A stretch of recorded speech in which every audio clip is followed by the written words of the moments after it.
Hi, Bradley. Hello, how are you? I am good. How are you? How are you doing? Good. So I actually asked like a couple of friends to join today. So like you have met Lalith, right? In the past, Lalith Bhardwaj. So Yes. I think he has joined before also. So he will be joining today. And like another friend of mine, he is like a graph researcher, Jayadratha. We call him Joy. So he was interested in like graph research and wanted to apply it in neuroscience or like computational biology. So that is why he joined. Would you like to introduce himself or? Yeah. Thank you. Thanks. Yeah, I'm Jayadratha. You can call me Joy, and I'm doing MS by research in IIIT Hyderabad only, and now I'm working on graph neural network, both in static graph as well as like temporal nature of graph, and I am working on 2 research papers, and that is finished now, and like I'll like I'm about to finish my MS within few months. Yeah. Okay. That sounds good. Thank you for the introduction. Welcome. Yeah. Thanks. And I'm also interested in neuroscience and the application of graph neural network, wherever it is applicable. Yeah, it's a fun area, I guess. We've been talking about a lot of things here in that area, so welcome. Yeah. Thank you. Thanks. You might be interested in joining our OpenWorm Slack. I guess Mehul can probably get you set up there with a link. He's joined it before. Yeah, definitely. I want to join there. Okay. Welcome. Yeah. So, we have Jay, Mehul, Soham, Morgan, Susan, and Lalith. So any updates? Anything new that's happening? Hey, hi Bradley. Am I audible? Yes. Yeah, so I had this project proposal idea which I had been discussing with Mehul. So I wanted to discuss it with you. So I was thinking if we could extend the hypergraph idea and if possible, maybe we could make a library out of it. So let's say some researcher has a C elegant data, maybe a video data set of the cells. So he could use the library to detect the individual neurons, maybe even classify them and track them over time. And if possible, the library would also give him like a dynamic hypergraph or maybe some kind of benchmarking based on the data set. Okay. Yeah. So that's kind of what our DevoLearn program is supposed to do. We could use that and we could repurpose it for graph neural networks. We've had people work on that sort of thing in the past, or we've improved upon it with new algorithms because there's always stuff coming out. So yeah, that would be a good idea. Working on that, taking the hypergraph libraries and extending it to some sort of image extraction. And the original sort of pipeline for this was to have those first parts integrated with graph neural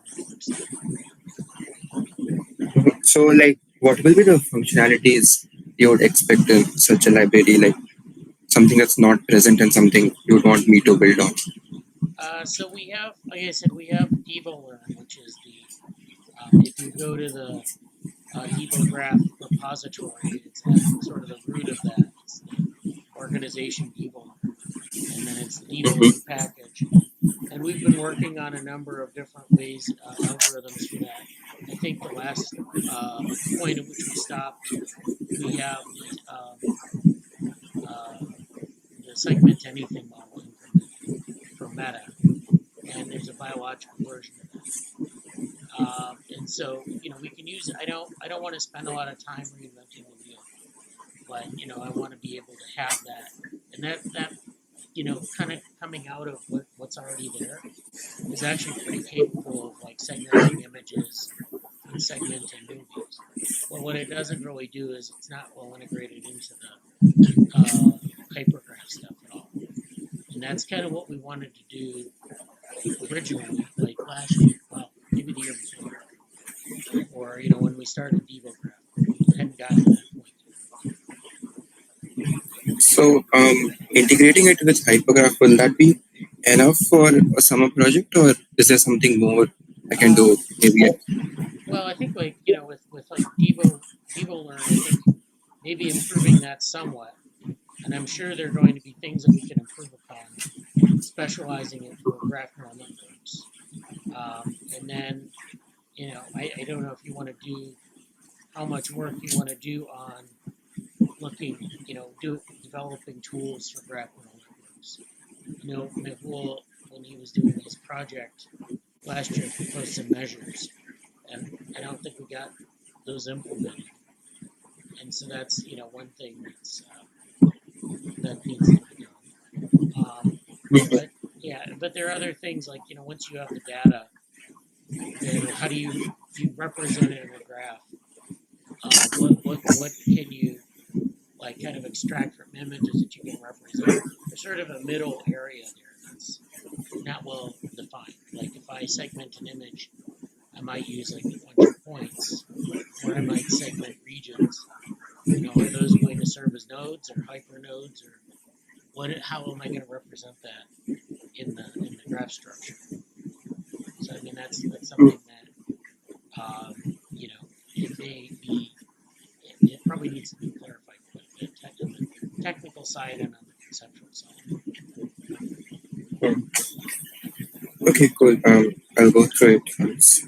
Thank you. Yeah. Bradley, can I share my work like in sort of like very informal presentation, so we have some base to discuss like overall as a group. That's great. Yeah, go ahead and share your screen.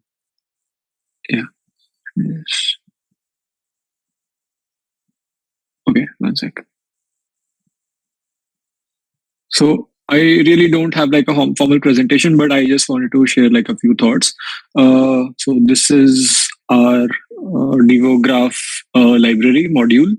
In that there is a sub module called HyperDevoGraph. Like this is where I contributed, and like these are like a few scripts which I have contributed. So I can just like give a quick walkthrough over the data, a few visualizations, and the metrics we saw like last summers.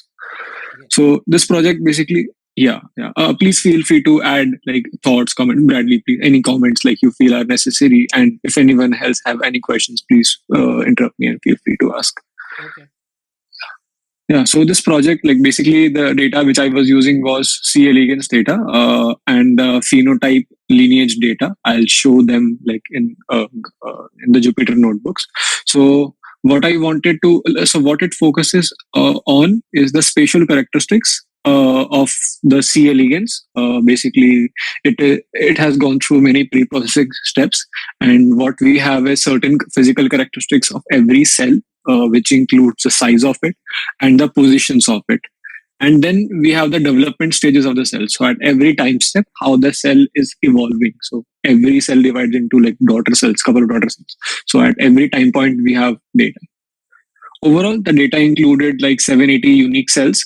So this is like how many cells C. elegans has. The unique cells, it definitely has like more cells. And the time and the time points included in the data were from like -16 to 190. Okay, so this was the raw data. This is the data which I'm describing right now. It starts from like -16, which is like pre-division stages. It, I think, has a couple of cells in there, not much. And then it evolves like the lifespan of that organism is like till 190 steps. Maybe it would be dying at some point, but at max, it was at 190. Then, as I told, like there were like a few physical characteristics. One was the coordinates of those of the organism. So every cell has like a 3D coordinates given in the space. And then there was cell size, which were varying from 24 to 123 units. This is for every cell. Yeah. And there were like other data. So I think I obtained it from some other source. I don't remember the source exactly, but what it provided was a cell lineage information. So telling who is the parent or who is the daughter of that particular cell, telling the mother cell and the daughter cell. Yeah. So these are the data fields which I made in my like graph or hypergraph. It includes the cell name, the time of observation of that particular cell, the coordinate system, the size of it, and the mother it belongs to. Then, so the data preparation was like this. Maybe I can go through the code for this. So this is about the README file. If you want to like go very quickly over the details, this is how it is. We went into the graph creation of it, so how we can create the graph. So this was like the preliminary graph using which we wanted to create the hypergraph. And we had two formulations of the hypergraph. One was the spatial and the other was the lineage. So spatial graph basically tells us the proximity of different edges. It is created based on the data of proximity, where the cells, like how far is the cell from the other cells. And the second conceptual idea of hypergraph was based on the lineage. So creating a hypergraph based on their mother or grandmother cells, sort of like that. We can increase how far or how deeper we want to go in the lineage. Then there was a concept of hypergraph, which like I was discussing with Soham also in the meeting over the weekend. So here we can model the hypergraph as the time evolves. So it is like more like a temporal hypergraph. So these are like few things where we can go through. So here we have like, I have like compiled the data. This is the process data, which I was directly using as hypergraph. You can see the original source also, but you can find it at particular locations. I can point you out during the scripts. And there are certain visualizations. So these visualizations, almost all of them are also present in the Jupyter notebooks. So let's actually go through these notebooks in little like detail. So we can start with data exploration part.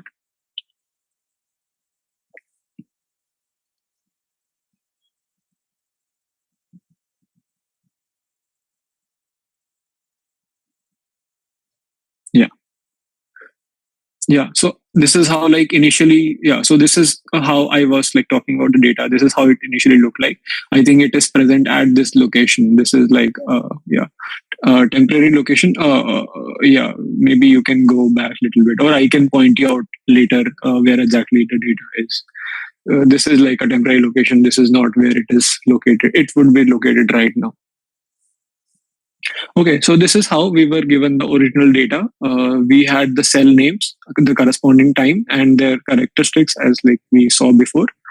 And so there are like certain characteristics of it. So the cells, there are like size of the cell, as I told, right? So it starts from 24 to 103. And then before that, like I told about time also, like what are the timestamps. So it starts from 1 to 190. So it is like contiguous time. There is no gaps in between. And there are like certain pre-birth time of that cell. So here only a couple of cells exist. One cell exists. So it is only P1 cell. And it exists at different, all these four time points. And from P1 cell only, the organism starts evolving. Okay, so now coming to the lineage data. So the lineage data is like a simple look-through table. So for every cell, we have a mother cell associated with it. It is given like this in a data frame. Okay, then I did some data preparation. That data preparation includes, so we had a coordinate system, right? 3D coordinate system. What I did was I normalized the values between 0 and 1. So we can have like these in the normalized format. But now I feel that it should be standardized actually instead of normalized, because we can have newer distances, right? Like let's say we have another organism which has different distances. Maybe it has some lower values or higher values. In those cases, normalization won't be a good idea. We should actually do standardization. So this can be changed. And after this, changing the XYZ coordinates, normalizing them, and doing some processing over it, I was focusing on the and then I combined the lineage data also just to make the property of it. So this is how like the final data set look like after like some processing. We have cell, we have mother cell, and when we have certain properties of it. So I have basically combined the two data points. And here comes the graph creation part. So in a graph, like we can create two kinds of graph as we like discussed. One is based on the proximity of their distances of every cell. So here I will be talking about nodes and like I'll be using nodes and cells like alternately. Then in normal graph, we will have nodes as cells. And as edges, we will have distance between the cells. So since it is a proximity based graph, and weight of the it will be basically a fully connected kind of graph. We can do certain thresholding, but if let's say if it is a fully connected graph, then the weight of every edge will be the distance between those two particular cells. And we can also add the node properties like which we saw. Now it also includes the mother of the cell along with their position and the cell size. Yeah, so this is like first kind of graph. The second kind of graph which we talked about is like is utilizing the information about cell lineage. So here the nodes are basically the cells, and the edges represent the mother-daughter relationships. And here we can have we can have different definitions of weight between it, but for now it is better to not assign any weights to the edges, since it all represents the mother-daughter relationship. Maybe it can be a directional graph because the inverse of the graph won't hold the mother-daughter relationship. It will be the inverse of it.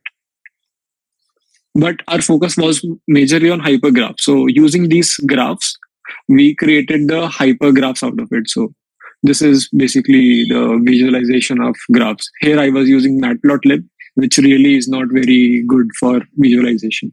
And since we have XYZ plots, 3D plots, I just plotted the 2D plot. So this graph is not giving the complete picture of the spatial hypergraph also, a spatial graph also. Okay, now using the two above graphs, what we created was the hypergraphs out of it. So hypergraphs are basically the graphs, are a generalized version of graphs. In graphs, we have dyadic connections between two nodes. But in a hypergraph, a single edge or a single hyperedge can connect to multiple nodes. So this is like a simple definition of a hypergraph.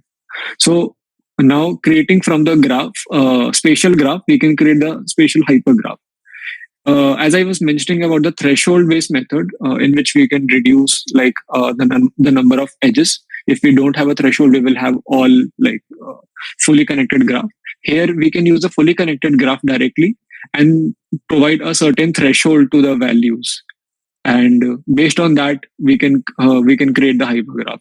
So a certain central node will be there, and we will only, let's say, consider all the nearby nodes which are, let's say, 50 distance away. 50 is like an arbitrary value. You can change it as a hyperparameter. So if the threshold is, let's say, very high, then the graph looks like this. So here almost all the nodes are connecting to each other. So we can have like with a reduced this distance proximity value, let's say 5, then we can see like some little more clear clusters. But still it is very unclear. The idea was basically we can create the subgraphs of it, focusing on certain nodes at a time, so we can understand every graph, like every portion of the graph, keeping them separate. So this is one method to create the spatial hypergraph using the distance threshold. The other is using the clustering method. So we can use k-means or we can use dbScan. The idea is basically find the nearby nodes which can be clustered together or which can be treated as a single hyperedge. So I like we tried with both, but we went ahead with dbScan. Essentially, like following for few reasons of the k-means, right? So k-means doesn't work for certain certain kinds of diagrams. So it doesn't work well for the ring kind of structures or spherical kind of structures. So we will see like what are the reasons. but DVScan has like two hyperparameters. So one is epsilon. Epsilon basically tells the maximum distance between two samples. So for us, we treated it like the hyperparameter.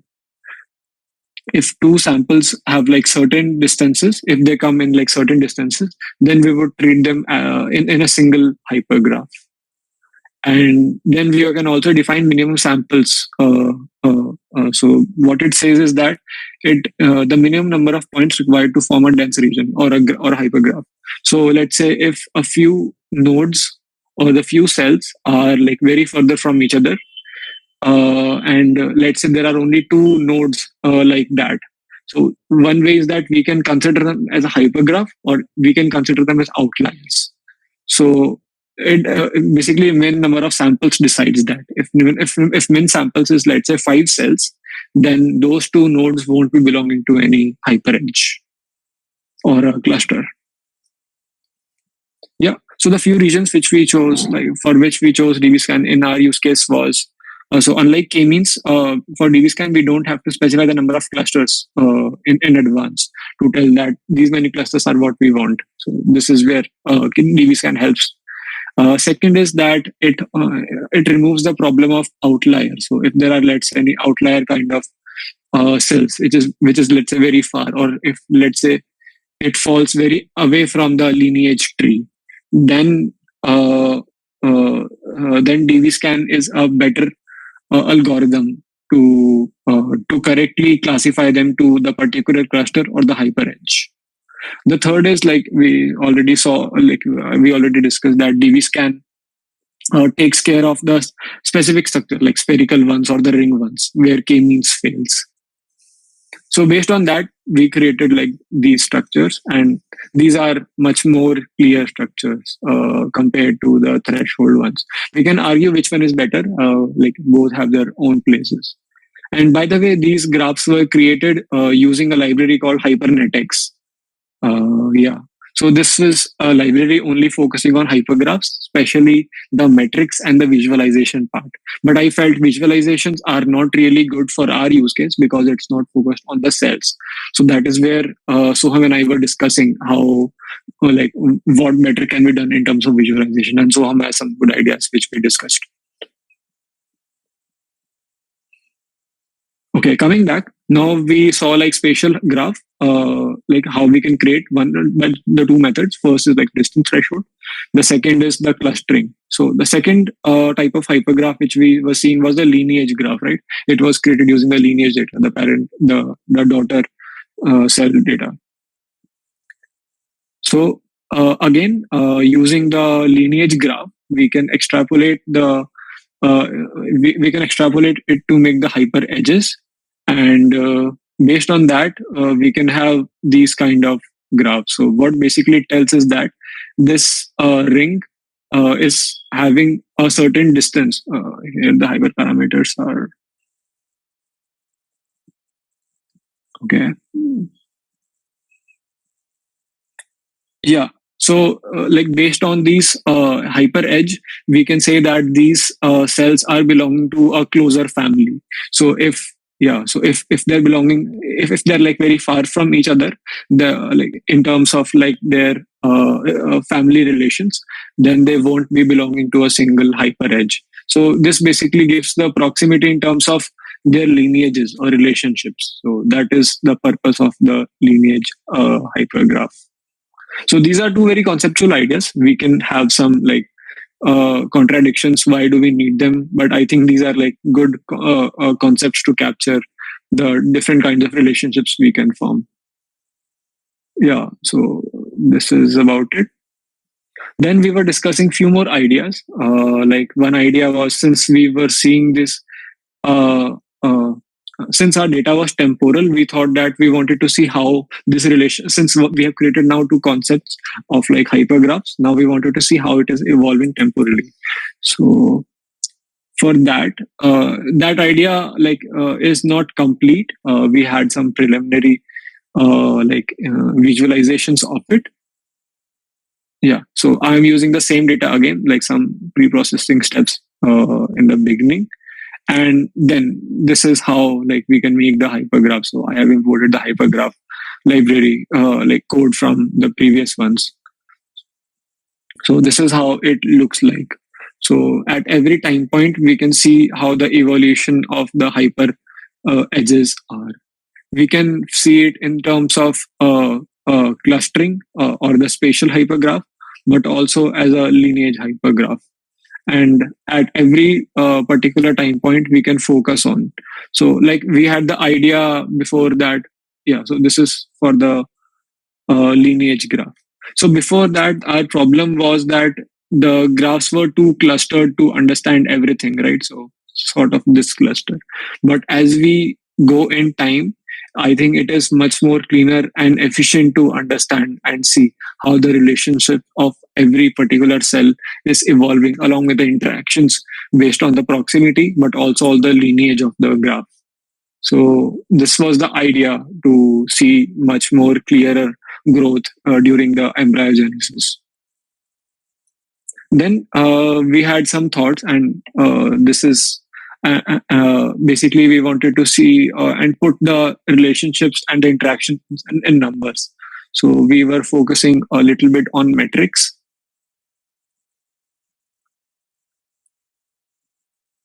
Yeah.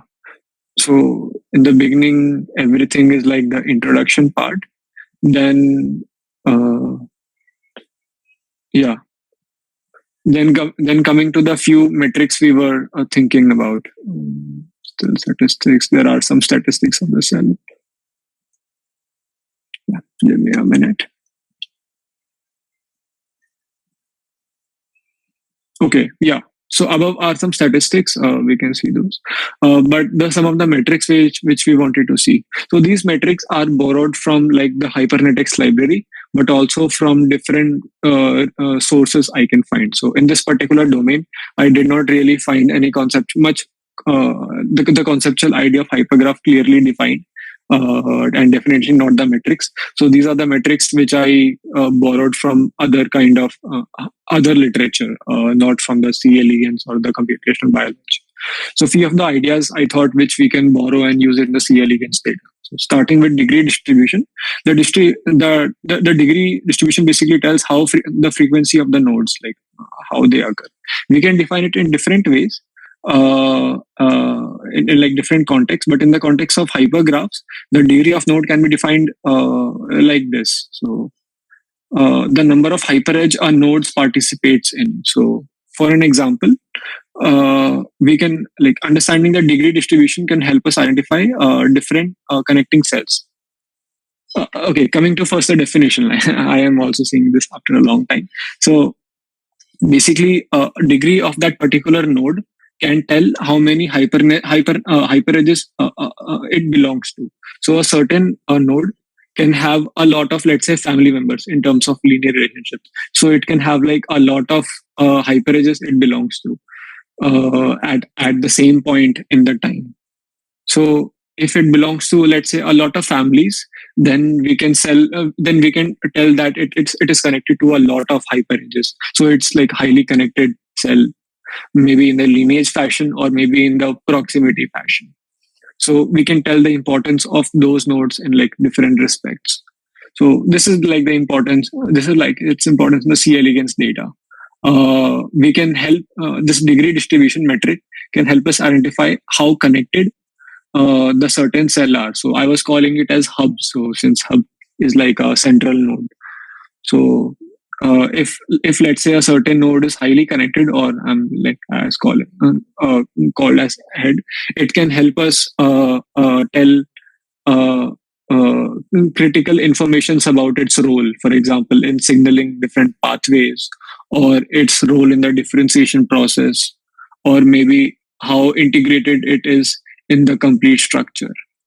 So I implemented it, like we implemented it a little bit, and there are some visualizations of it.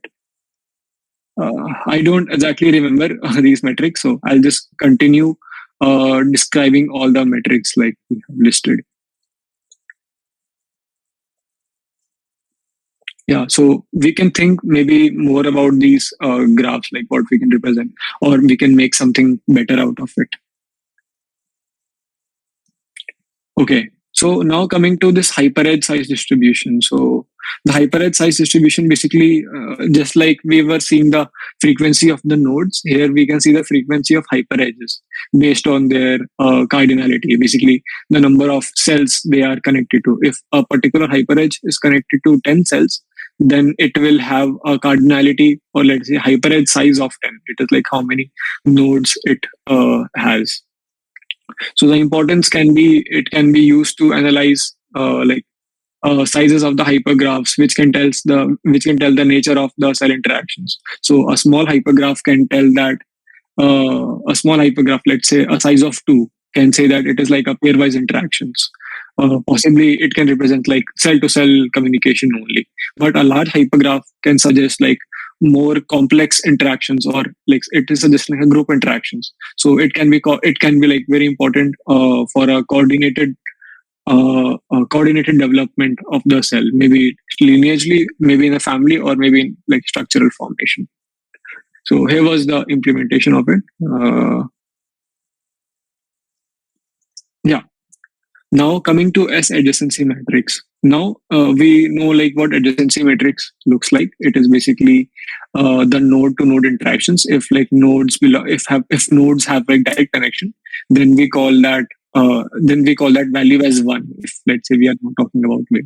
S adjacency matrix basically talks that if two nodes belong to S adjacency matrix together, S number of hyper edges, then we can call those two nodes are connected. So then Aij, where I and J are two nodes which belongs to at least S hypergraphs, then we will say it as 1. Otherwise, it is not connected. So the importance of these can be like, so this I will be using later in the definitions in other definitions. But the usage of this can be if let's say two cells are have a connection, that means they are frequently interacting through like multiple hyper edges. So those interactions between these two cells are like much stronger, or like the pathways are much like denser. And S can be tuned also. We can define it as a value of 2, which is like a simple graph. But we can, if we want to capture only the stronger connections or pathways, then we can put S as a stronger value, maybe S10. And yeah, so low connectivity would mean that cell have no connection. So they have like limited roles together in any process or any development pathway. Yeah. So these are like fully connected because in S equal to 2, it will be fully connected because in the proximity graph we have connected all the nodes to everyone. But as we filter down, then we can have these kind of structures. So it is symmetric in this particular case, but let's say we only focus on the lineage graph, then it will be completely asymmetric because the relationships won't be. It will be directional in one way. So in those cases, it will be very asymmetric. Yeah. So if you broke that down into like different stages, where certain cells, because all those cells that you see being compared, sometimes they're alive at different time points. So yeah, I mean, I don't know if you probably have to do that for like a larger stage, like where you have 64 cells or 128 cells. But yeah, to see what that looks like. But yeah, that's really nice. It's a nice metric. Yeah. We can call it very similar to correlation also. Not exactly, but yeah. Okay, maybe we can see this in more detail. So this is only for like distance threshold. We can see it later for like the other kinds of graphs. So this is just for the proximity graph. Yeah.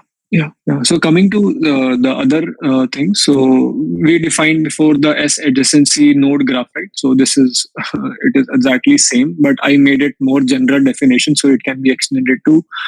Okay, this is just a visualization of it. Now, what I wanted to extend it was for S adjacency matrix graph.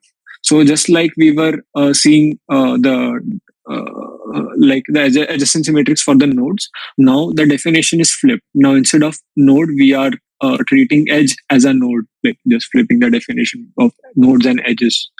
So yeah, a matrix. The matrix represents connection. What this adjacency graph means is that a matrix that represents connection between hyper edges instead of nodes on the basis of the same the S adjacent relationship, right? So it is like almost same. It is just we are flipping on nodes and edges.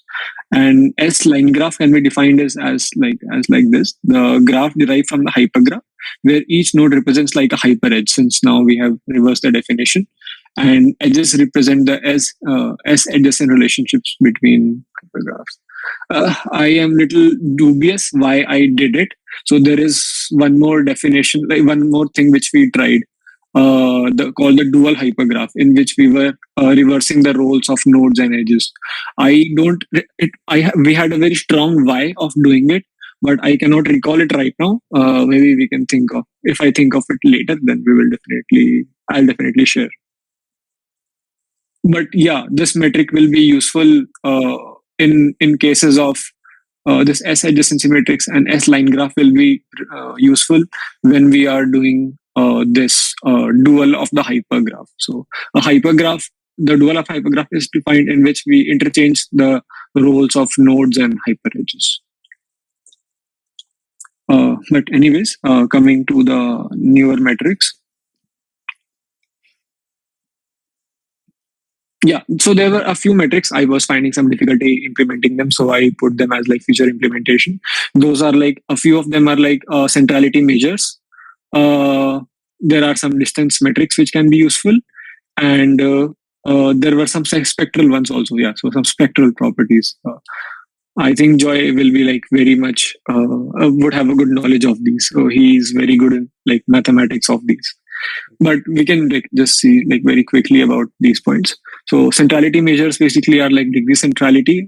What centrality measures tells us the importance of nodes in the hypergraph. So like how much influence a node has based on their position, like how many other nodes it connects to, and how differently it connects to nodes. So it can be described using these measures. So degree centrality is basically how many hyperedge that particular node participates in. So that is one way to quantify its importance.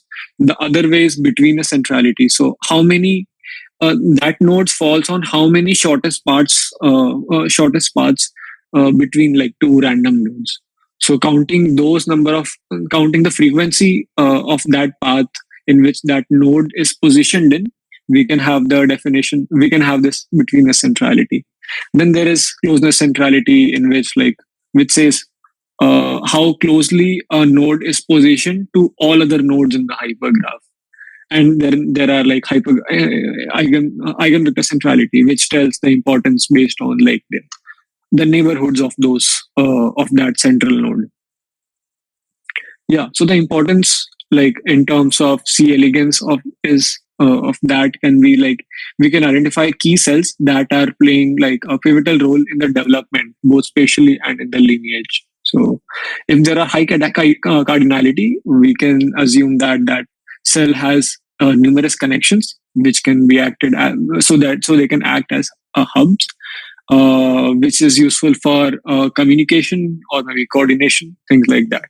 And high between a centrality can be useful in our case. In the case of cells, is that particular cell can bridge different relationships or lineages. Like it can be crucial for integrating very diverse development pathways. Like I had some thoughts about it, like why it can be useful. Probably I can describe in more detail. These are like one-liner informations. Then there is like closeness centrality. So here, like cells can quickly influence. Like if a cell has high closeness centrality, then that cell can quickly influence or get influenced by others, like in very short time, since it is like centrally placed. And it may be essential for like rapid developmental responses. Then we have higher eigenvector centrality, like when a cell which is having high eigenvector centrality can be more influential to the other cells. Maybe structurally, or maybe like in lineage, I'm not sure, but structurally, yes, like maybe to orchestrate like some complex processes occurring in the organism. Yeah. Then there are like certain connected components. So I was seeing like different, some components were not being connected. So I just like thought like there can be some good metrics for them also. So there are like some isolated clusters, which basically indicates group of cells that are only they're only interacting among themselves. So forming like their own functional modules, which are like quite independent from the full organism. So those can be acted as like isolated clusters, and those do occur at like certain time points, right? So this can be like important thing to see.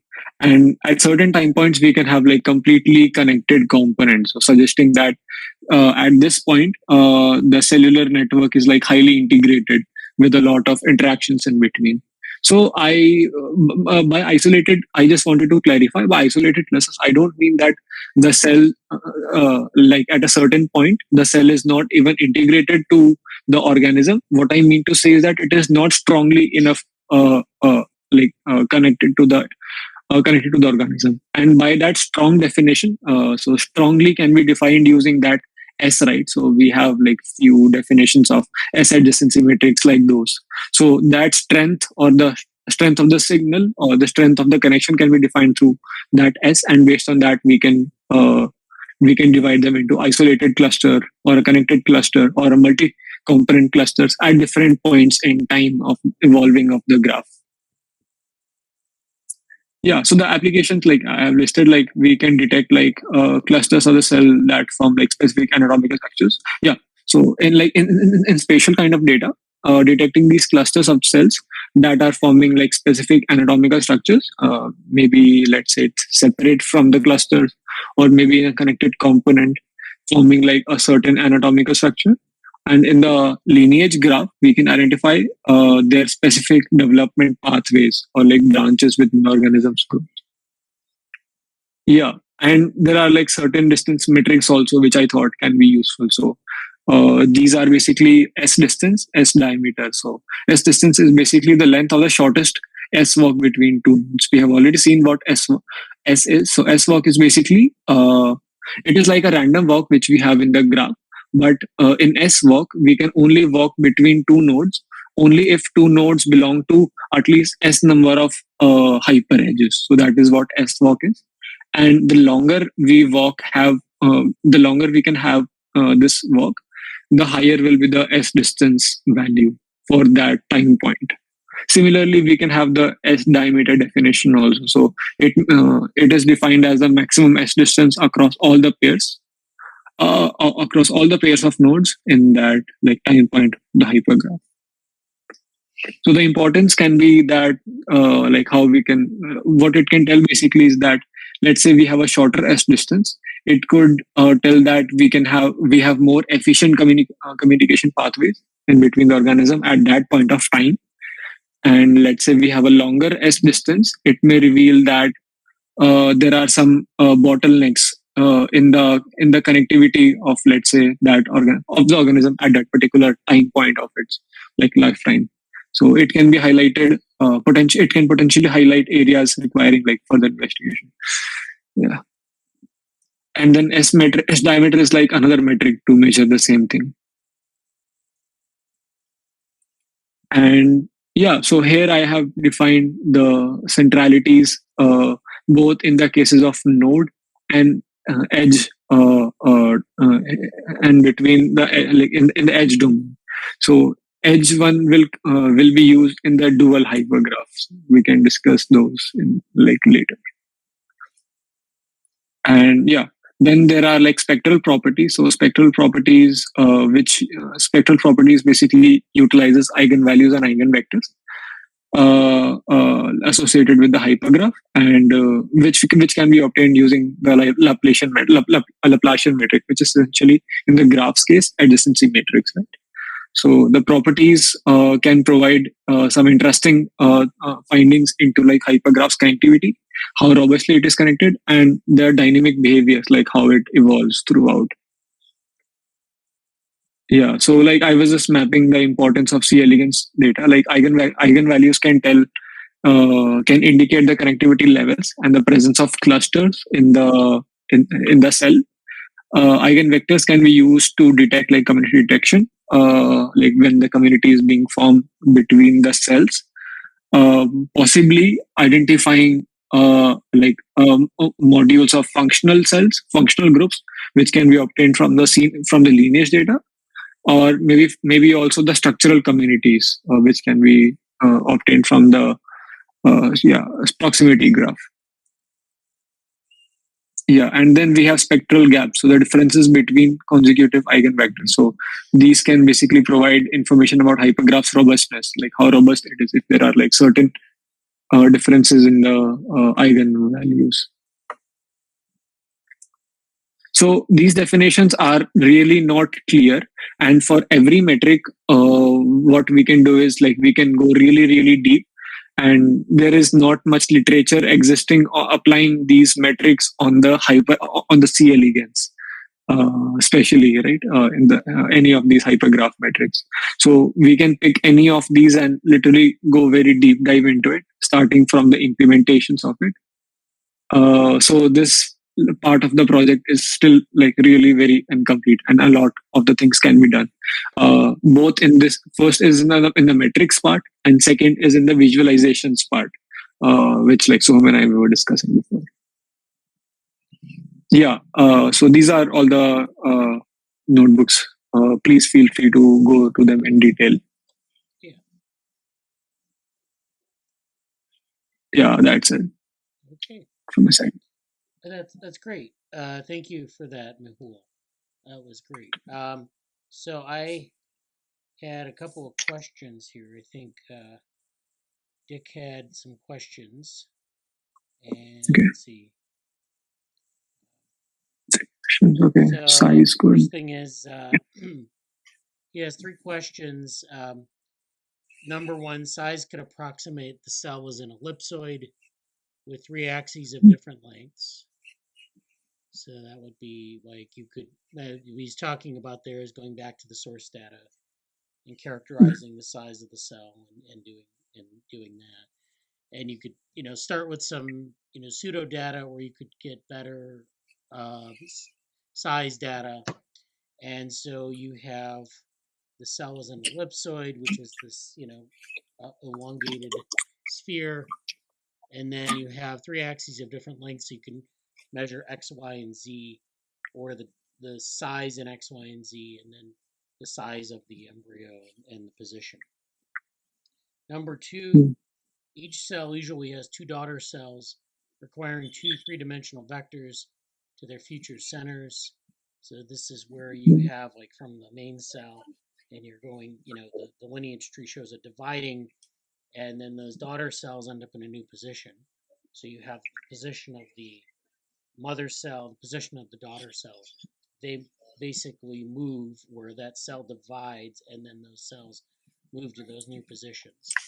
So each cell usually has 2 daughter cells, and then those vectors would calculate out to the future centers. And then 3, some cells fuse with others, which should be named.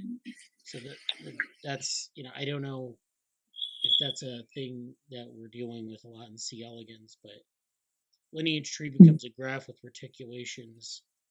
Okay, so yeah, you can have like different representations of this if you want to think about like we just kind of have a basic sort of representation of the biology, and then we're mapping it to the hypergraph, and then we're doing things with the hypergraph.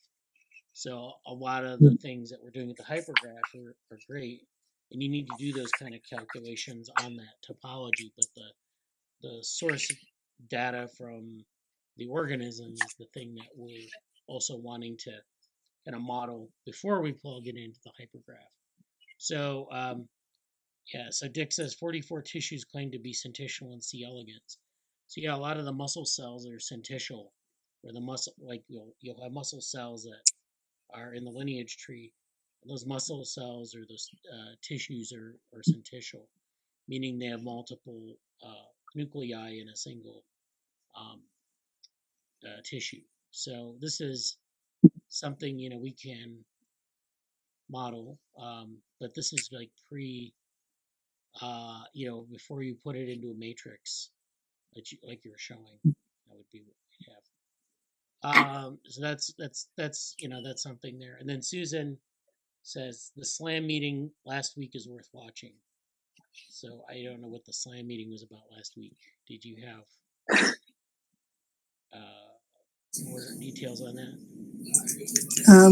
I was just looking up the guy's name. It's not going to pronounce it. But it was about algae and their mucus trails. Oh, wow. And sequestering carbon with, I don't know, they were calling it snow in the ocean. And yeah, just let me figure out his name. I'll post it. But it was last week, and they haven't got the recording up yet, but they did record it. Yeah, I just since you were dealing with diatoms, that would be interesting. And they also noticed that some of there's I think they're living organisms in the ocean, and they rise during the day and fall at night. Oh, yeah, down the water column. Yeah, and that's part of their life cycle. And if they don't rise to a certain amount, then they eventually end up on the bottom of the ocean. So yeah, that's great. Yeah, I haven't caught up with the SLAM meetings in a while. Okay, well, I just thought because you're into diatoms and mucus that you might like to see some of what they had to say about ocean snow. Oh yeah, that'd be great. Yeah, thanks for the heads up. Yeah, just let me find this.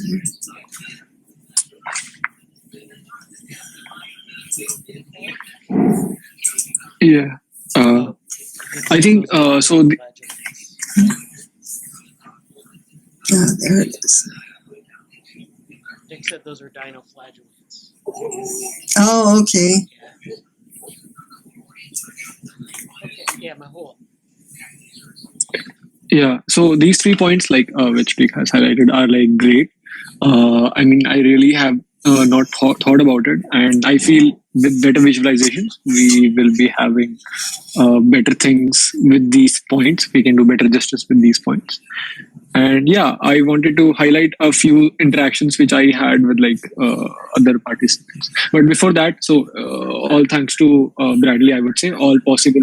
So whatever progress we made, it was all possible due to Bradley, based on the interactions which I had from him and the feedbacks. It was really lovely working with him throughout. He was very cooperative, and also all the inputs were really great. And I feel I could have done a better job if I could have utilized him more, by attending the meetings and all those things. But anyways, so I had some interactions with Soham and Lalith, and I was also talking to Joy. So I'm not sure whether Joy is interested in GSOC. He's just interested into research. But with Soham, I had a meeting this weekend. So we were discussing on what we can do. So the major points which came up were DevoGraph visualizations, extending the HyperGraph library, which we are already working on, which really did not start as a module, but it can be started as a module or a library, focusing more on the visualizations part, at least in Soham's case, we were thinking. So I have some experience in developing a module. So I work in energy trading domain these days, where I have developed, along with my team, developed strong, a robust library to download data and also process it. These were the two core functionalities. So probably using those ideas, and probably for this particular project, we can develop a module for it. So other participants or other researchers will be more drawn to this domain. So that is one.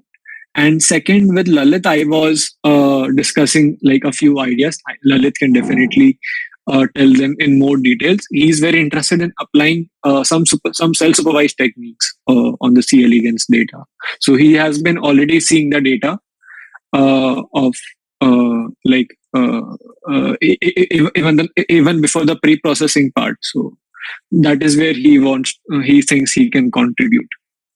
Okay. Yeah. There's we also have other data sets for other organisms. So this kind of data that we have for C. elegans is cell tracking data that's collected by microscopy, and they have a certain way that they do this. So, like they'll have, a single observation, and then they'll have another observation. They have these movies that are sort of combined in these data sets. So, like a single data set will have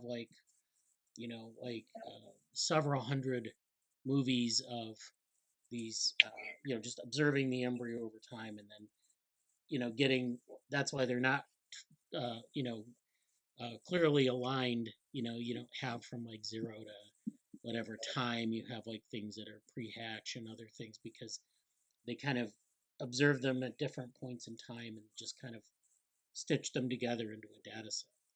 But there's some data sets on zebrafish, and I think some other data sets on, there's some data. I don't know if we have a good cell tracking data set like that on ascidians or sea squirts, but that's another organism. And so you have other data sets that exist with the same type of data. We could use those data sets to do some of this work as well, especially if you want to do unsupervised learning or something like that. And it would basically be the same process.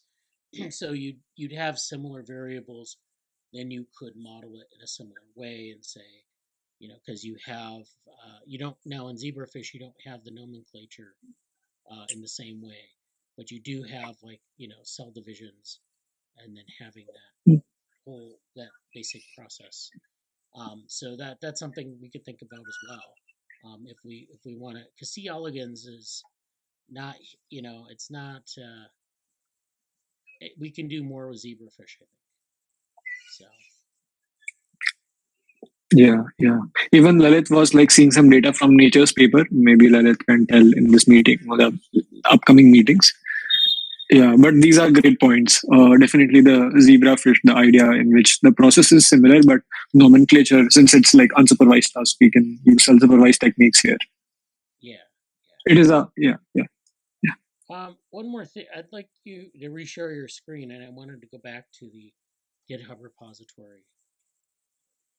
So this is the stuff this is the package that I was talking about earlier. So we've worked this out over a number of summers mainly, and this has, this is for taking data from microscopy images and segmenting images, and then getting centroids and regions defined, and then building these kind of visualizations. This has nothing to do with graph neural networks or graphs. It's just a way to get data from microscopy. So if we have a data set of cell tracking numbers, we have numeric data sets for that, and that doesn't really involve this.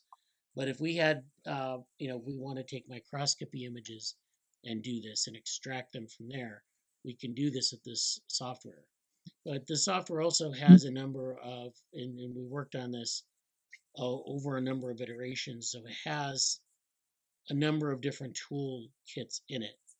And so, there's the segment anything model, which allows you to use prompts or use definitions of shapes. So you can use you can label everything and use verbal prompts or text prompts, or you can use things like shape prompts or centroid prompts to get things segmented. And so, this is a problem in looking at microscopy images, is how do you segment cells out of an image, especially when there's a lot of noise. And so we can do this, and so the cell tracking data usually only uses, so the cell tracking data usually only uses centroids. They define centroids, they define maybe coordinates, and then that's what you have. But in this case, we can take shapes of cells at this point. So we segment out a cell, and we can define the shape, and that's what Dick was talking about with defining the volume of a cell.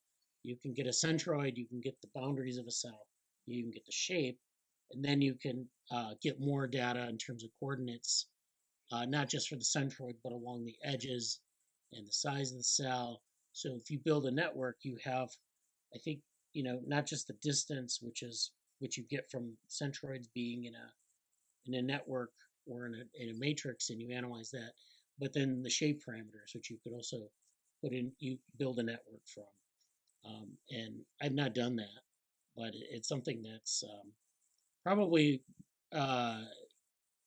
really potentially really interesting, because there are different relationships you can kind of extract from that. So so this is a tool we have available. So if you're interested in working on things with microscopy, or there are other tools in here that allow you to do segmentation. So that's something, I kind of want to develop this because we've been developing it, and it includes a lot of state-of-the-art tools. I mean, we have things like GANs, which aren't state-of-the-art, but things that we've not followed up on as well. So if anyone has things that if they want to say participate in GSOC, they want to do something with graph neural networks, but also with image segmentation, or working with some of the other machine learning models that exist out there and integrating those with the project, this is a great place to kind of link that with what's going on in the DevoGraph repository.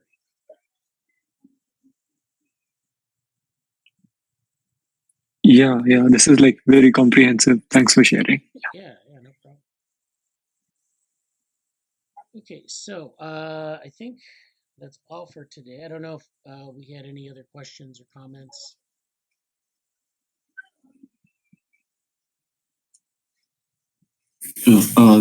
Thank you, Mehul. It was a good introduction. I've been looking at your repo this week. I've been trying to understand few missing parts, and it was so elegant that you have explained it. And thanks. Also, sir, I've been looking into the things that you have actually shared. So that's a kind of long paper, that neural computation. So I've been reading it and trying to understand and how these dots are connected. And I'm trying to map with some of the components that were actually the paper that you have actually written long back regarding that biological neural networks and artificial neural networks, and see how things are going on.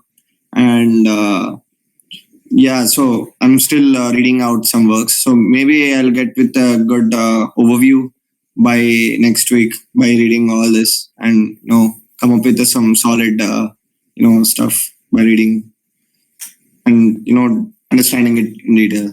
So that's from my side.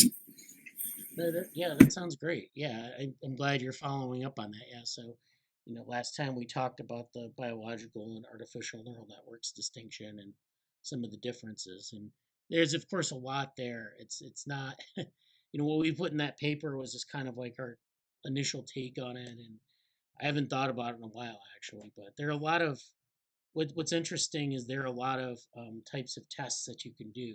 So you can do something in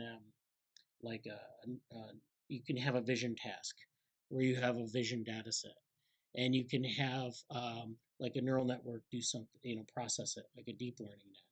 And then you can take like some neuroimaging data where someone looks at some images, and then you can compare like different parts of the brain with that network. And those are statistical tests, and they kind of give you something like a correlation between the two types of networks. But I don't tell you why it's doing what it's doing, or why they're similar, why they're different. That's more interesting line of research that I wanted to see and how it works and all. So I'll dive deep into these things and understand what I can do a little bit more. Okay. Sounds good. Yes, sir. All right. Well, if that's it for today, thank you for attending. See you next week. Thanks. Bye. All right. So I wanted to cover another additional paper talking about something we actually talked about last week, which was looking at molecular data and C. elegans lineage tree.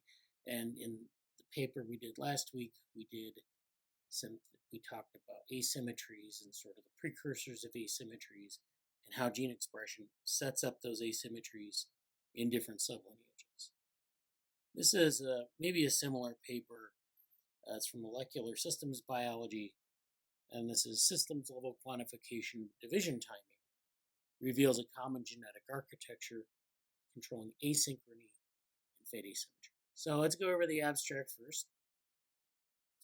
The abstract reads, coordination of cell division timing is crucial for proper cell fate specification and tissue growth. We have to coordinate cell division timing, and of course we talked about this last week, where you get this timing of division events, and sometimes those are synchronized across the embryo, and sometimes they're not.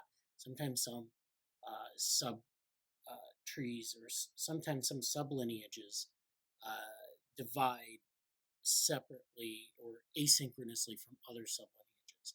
And that, of course, sets up tissue formation and other things like that. And it can determine the growth rate because the more cells you have in a tissue, the more division events you have over a shorter period of time, the more cells you have in a tissue. So if you need to specify a tissue with a large number of cells, you just have a quick several rounds of cell division, and you end up with those cells. And so this can be either synchronous with the rest of the embryo or asynchronous and specialized to sublineages. However, the differential regulation of cell division timing across or within cell types during metazoan development remains poorly understood. So this is talking about how do you get these asymmetries, how you get them across and within cell types. And they're talking about metazoan development. So that includes all animals. It includes invertebrates, vertebrates, and even into mammals. And, so there's a lot of diversity there. And it's, poorly understood in the sense that we don't know if there are any sort of overarching principles. So, we may understand it in model systems, but it's hard to see how, aside from like these specialized things going on in different lineage trees, if there are some overarching principles here. So to elucidate the systems level genetic architecture, coordinating cell division timing, we performed a high content screening for genes whose depletion produced a significant reduction in the asynchrony of division between sister cells, and that is abbreviated as ADS. So this is where you have this asynchrony of division between sister cells. So in this case, you would have two sister cells, and those sister cells would then divide. And those divisions would be either at the same time or at different times. And so if they're at different times, then there's an asynchrony of division. And so, so for example, if you have a mother cell that's born at 120 minutes, the two daughters are born. One daughter then divides at 140 minutes, and the other daughter divides at 155 minutes. That would be asynchrony. And that asynchrony can continue throughout that sublineage then.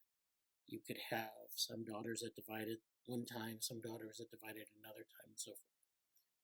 And you can see that you could have quite an astounding degree of temporal complexity. So we're interested in the significant reduction in ADS compared to that of wild type during C. elegans embryogenesis. So this is actually a gene, ADS, where we want to compare that condition with the wild type. So we quantified division timing using 3D time-lapse imaging, followed by a computer-aided lineage analysis. A total of 822 genes were selected for perturbation based on their conservation in known roles in development. So they're going to do some sort of study where they're mutating, where they're modifying the expression of these genes. A total of 822 genes were selected. Okay. Surprisingly, we find that cell fate determinants are not only essential for establishing fate asymmetry, but also are imperative for setting the ADS, regardless of cellular context, indicating a common genetic architecture used by both cellular processes. So this means that we have cell fate determinants establishing fate asymmetry, which is where you have differences in the fate of cells, but also this asynchrony of division between sister cells. So again, we have different types of cells being produced, but also differences in timing that maybe are precursors to that. And again, like I said, you can have multiple rounds of division to produce a lot of cells, maybe for a specific tissue. But then that also sets up differentiation events to, say, like muscle cells and neuronal cells. And so this is, I guess, consistent with the idea that you're forming tissues eventually. You're forming tissues, you have to have both of these things in tandem. You have to have asymmetries in cell division, but also asymmetries in differentiation within maybe a sublineage.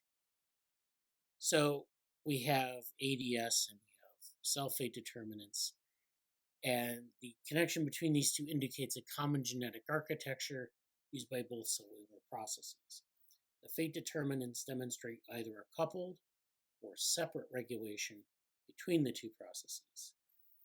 The temporal coordination appears to facilitate cell migration during fate specification or tissue growth.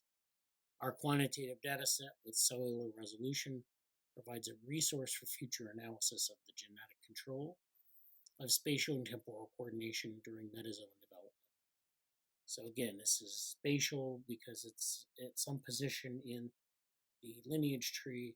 It's temporal because it's at a certain depth in the lineage tree. And then we can observe these two different things going on. Previous studies of metazoan development have suggested an intertwined relationship between cell division and cell fate specification. So this is somewhat known from previous studies. So hypermorphic alleles of CDK1, which encodes one of the major cyclin-dependent kinases, or CDKs. So there's a family of CDK genes in C. elegans that drive cell cycle progression, produce extraintestinal cells from blastomere C at the expense of hypodermis and muscle cells during C. elegans embryogenesis. So blastomere C is one of the founder cells, one of the sublineages, and that produces the C line of cells with the C label on its nomenclature. And so what you see here is that cell cycle progression increases its speed. You can produce extraintestinal cells in that sublineage, and that comes at the expense of hypodermis and muscle cells, which they show in these two papers here, Shirayama and Jayadratha et al. Mutant and epistatic analysis have demonstrated that the proliferative fate of C. elegans germline stem cells, and this is in the germline, this is the part of the lineage tree that segregates out from the rest of the organism and produces germ cells. This is the P4 sublineage, and so these are special cells that are going to lead to eggs and testes. These stem cells depend on CDK2 CYE1. So this is another genetic mechanism that involves proliferative fate, and so you produce a lot of cells in this, dependent on this type of activity.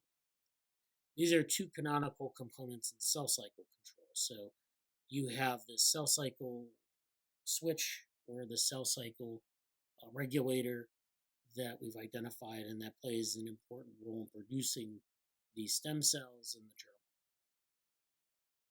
Genetic analysis has revealed that polycomb repressive complex 2 controls oocyte fate specification by regulating the activities of cyclin E and the CDK inhibitor DeCapo in Drosophila. So this is in Drosophila where we're looking at oocyte fate specification and how this is regulated. So we have another cyclin-dependent kinase in Drosophila, cyclin E, and then CDK, which is a cyclin-dependent kinase inhibitor. So we have DeCapo, which is inhibiting these what are sort of related to the CDK genes in C. elegans. Kinome-wide RNA interference screen has shown that phosphorylation of the Wnt signaling receptor, LPR5/6, requires CDK-L63 intersulfose, another link to the CDK genes, or the cyclin-dependent kinase genes. So far, studies of metazone division timing have mainly focused on a specific tissue. So a lot of these studies will focus on germline or intestinal cells or whatever. And so it's important to remember because we don't have a lot of studies across different, different types of tissues.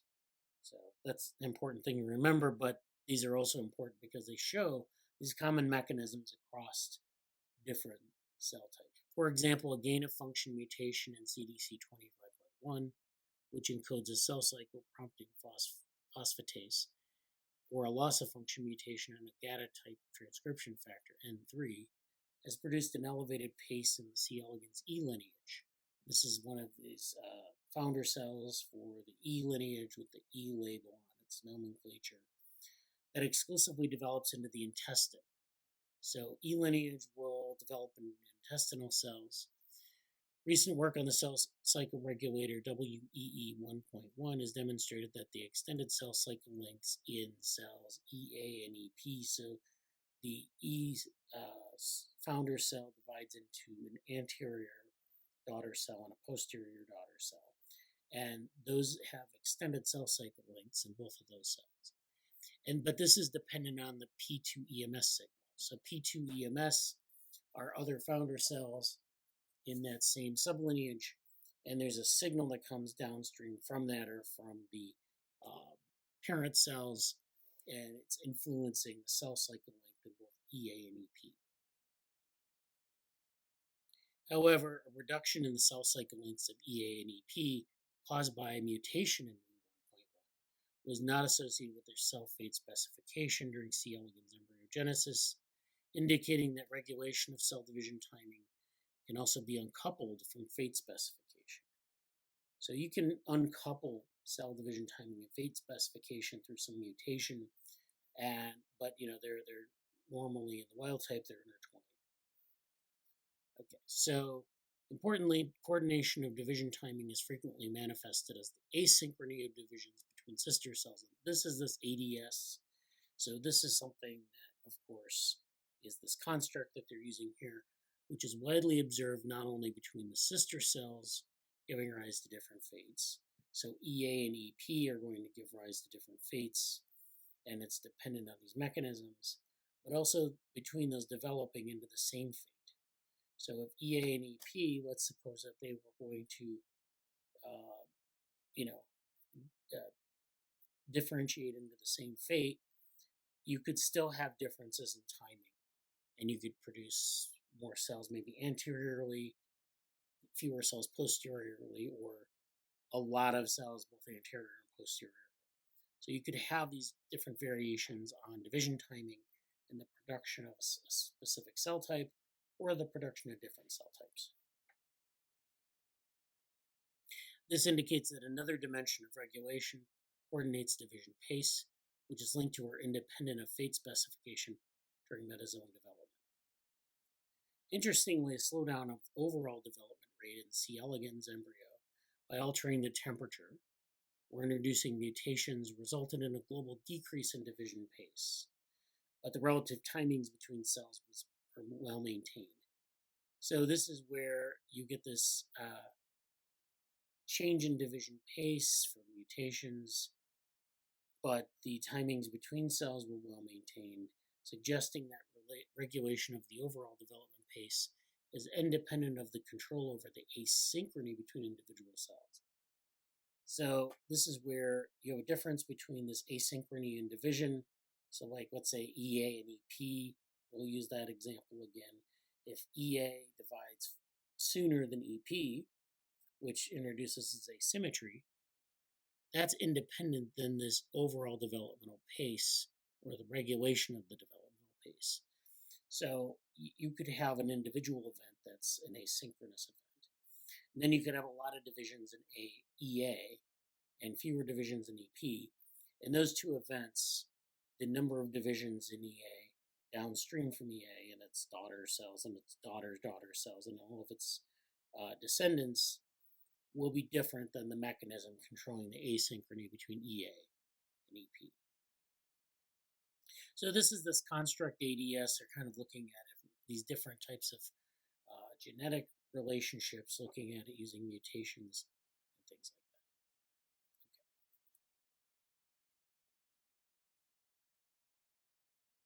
that. Okay, so now figure 1 in this paper gives an overview of C. elegans sulfate map and division asynchrony. So this shows the worm from anterior end at the left to posterior end on the right, from head to tail. And you see that you have these different regions that, like, where you have differentiated tissue types: neuron, pharynx, muscle, hypodermis, germline, vulva, intestine, excretory canal. So you have these places where you need to produce a lot of cells, maybe of a certain type, or you need to produce fewer cells of a certain type, and it's consistent with these variations in the tissue. And so in B, you see the lineage tree, and the lineage tree, of course, unfolds. On the left, you have the anterior end. On the right, you have the posterior end. And you see that there are these variations in differentiated cells or differentiation events. So, for example, you have hypodermis in red here. You have germline in blue here, light blue. You have pharynx in dark blue.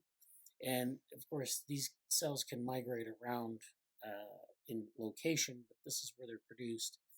And so you see that, like, there is this difference. You have a difference in timing you see between E and ABPL in these two sublineages, but also in terms of differentiation. When it differentiates and how many cells are produced post-differentiate or in this lineage. So you have hypodermis and neuron. This is where this fate occurs here, and then you have intestine up here at E at the founder cell. So you see that there are differences in where these differentiation events occur, and then differences in timing of the division events.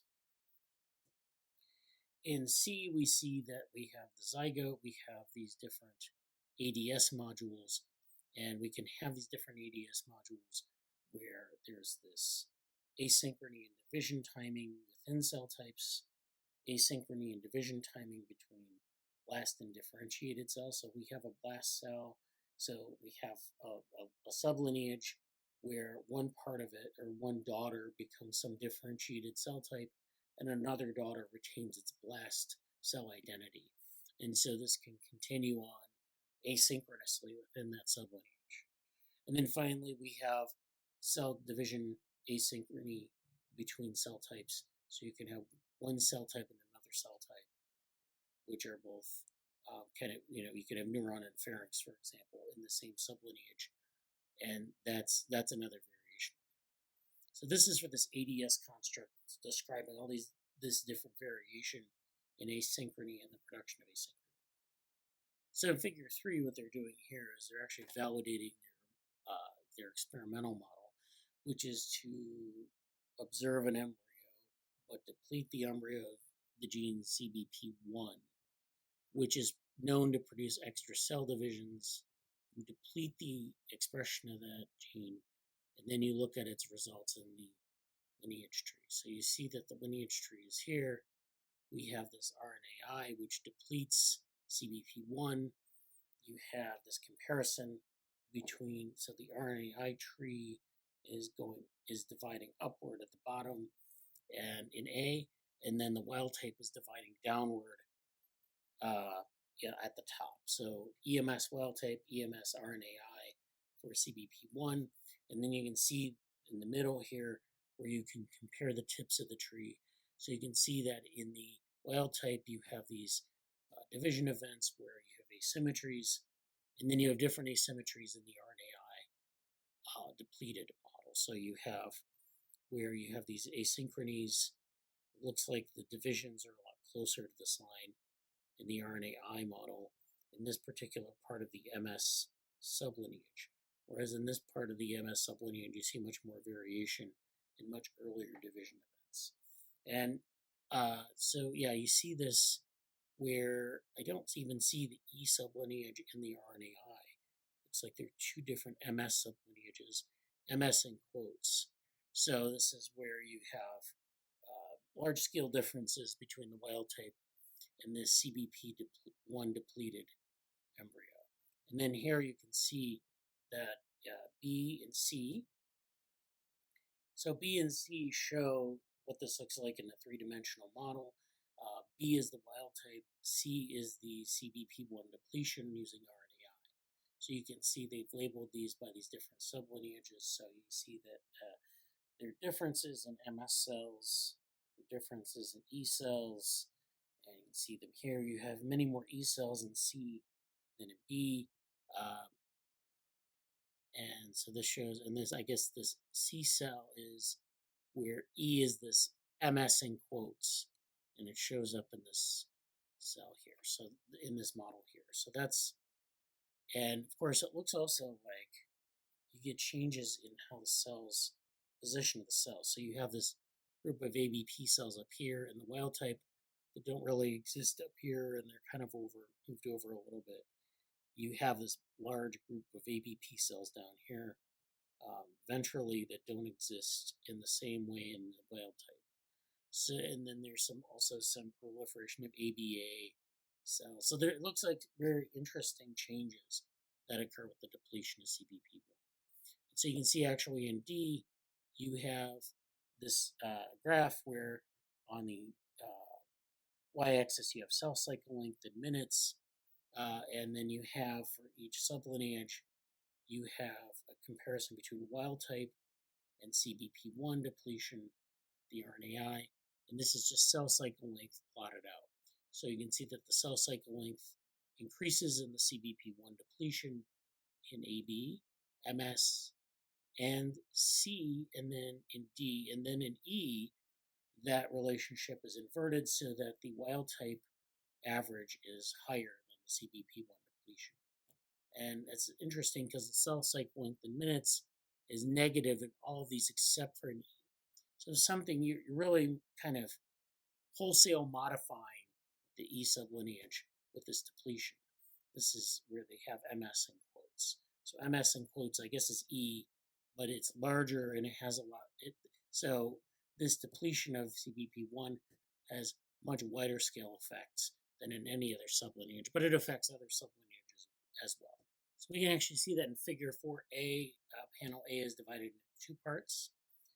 This is a comparison between sublineage ABA and sublineage ABP. And we can see that there are differences in the cell types. So we have differences in cell division events and differences in differentiation. And so some of these differences are driven by notch signaling. They do some experiments where they introduce a second notch at ABA, and the arrows kind of show where notch signaling is induced. So you have some places where it's induced, some places where it's not. So this just shows like the effects of these perturbations on the lineage tree. So you can actually get reproducible results through this perturbation. So this chart here, figure 5, shows all the significant results for 50% reduction in ADS. Remember, we said ADS is this construct where you get this, you can have these interventions where you can get depletion of these factors. And so you end up with these different types of effects affecting different genes in different sublineages. So the question is, are these significantly different, or are these just variations that don't mean much? So here where we have the cell types, we have the genes, we have the function of the genes, the pathway here, and then we have the significance, statistical significance of 0.01. This is a p-value in red, and then black, a p-value of 0.05 and for these other significances. So we have these sublineages which have different fates. So number 1 is hyperdermis pharynx, and we can see that for a number of genes, there's a significant difference at the 0.01 level. There's one at 0.05 level, MOM2. But we can see a lot of these have not a lot of the genes have significance, maybe about a third of them. You see that there's this difference across the different sublineages. So for some genes, there's significance for sublineages over others. So we'll take lit1, for example, which in almost every sublineage, there's a significant difference in ADS, over 50% change in ADS. And so, some of these are at 0.01 level, some of these are at 0.05 level. In other cases, like for example, Lin23, you have in the first, second, 9th and 10th, 8th and 9th categories, you have a significant difference. So this is where we have these sublineages that represent different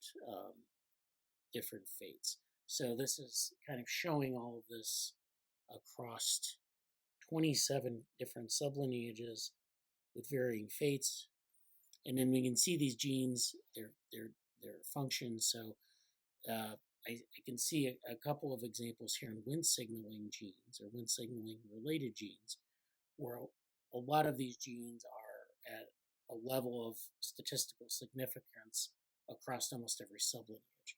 So POP1, WRM1, LIT1, GSK3, DSH2, those are examples of ones where it's almost universally statistically significant for this test. You also have notch targets, so some of these sublineages are notch targets in the perturbations that we saw in, I think, figure 4, and you can see that there are some genes that are significant for that as well. Okay, so let's move on to the discussion. During the early stages of metazone embryogenesis, temporal coordination of cell division is crucial for proper cell fate specification and tissue growth, and it has remained largely unknown how this coordination is genetically regulated in vivo at cellular resolution. So they've looked at characterizing genetic control of asynchrony of cell division using a combination of RNAi or knockdown technology and automated lineaging. We found that most of the genes involved in the temporal regulation are those that are commonly required for cell fate specification, indicating that metazone species use a common regulatory architecture for establishing both fate asymmetry and division asynchrony during the proliferative stage of embryogenesis. And regulation of division asynchrony during tissue growth may partially serve to determine the total rounds of cell division to control tissue size, whereas a regulation of division asynchrony during fate specification may mostly serve to coordinate cell migration. The regulatory factors identified in our screen provide an entry point for establishing a mechanistic understanding of how these things are coordinated during metazone development. And so figure 7 shows their model of temporal coordination during metazone development. So you have the zygote, and they produce daughter cells, and they express different variations on this ADS. So you have 3 different modules. You have 2 daughter cells with the same fate that experience this sort of asynchrony and division. You also have daughter cells, one being, say, a differentiated fate, one retaining its blast fate. It can also exhibit this asynchrony and division. And then you can also have cells of different fates, daughter cells of different fates that show this asynchrony of division. And then that asynchrony of division can lead to cell fate specification or further cell fate specification or tissue growth when the fate is the same in the daughter cells. And so the more cells you produce, the more tissue you get in certain regions, and we can look at that spatially in a 3D model of the embryo. We also have timing that affects tissue growth. So this is where these distinctions become important, but also if we knock this down with RNAi, mimicking the effect of a mutation, we can also get changes to tissue growth as well. So in the cell fate specification side of things, we have the same kind of thing, but we have this with a little bit more variety, that you're going to have different cell types and the differential representation of different cell types across space and across time. And then of course we have to plug cell migration into the equation, where cells are moving around, not just in situ, but they're moving around the embryo. And of course, if you produce more cells, they can move, more of them are sort of diffuse across the embryo. They move to new places, and you get the kind of differences we saw, I think, in figure 2 or 3, where they had the 3-dimensional models, and the mutational changes led to this dispersion of different sublineages across the embryo. And so our cell fate determinants play a role in this. Cell migration plays a role. These asymmetries in tissue growth versus cell fate specification also play a role. So this is their model for temporal coordination during metazoan development, and it leads to this sort of link to tissue growth and development.